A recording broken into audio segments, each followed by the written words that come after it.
سبحان اللہ سبحان اللہ سبحان اللہ سبحان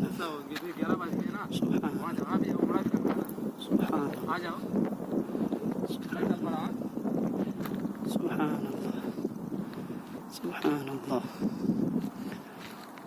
اللہ اکبر. یہ مکہ المکرمہ ہے اور یہ سامنے غار ثور ہے.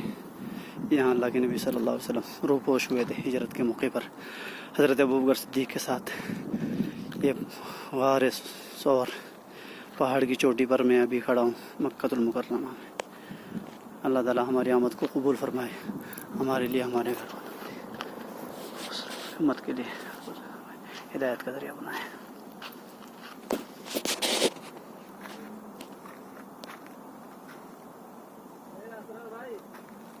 جی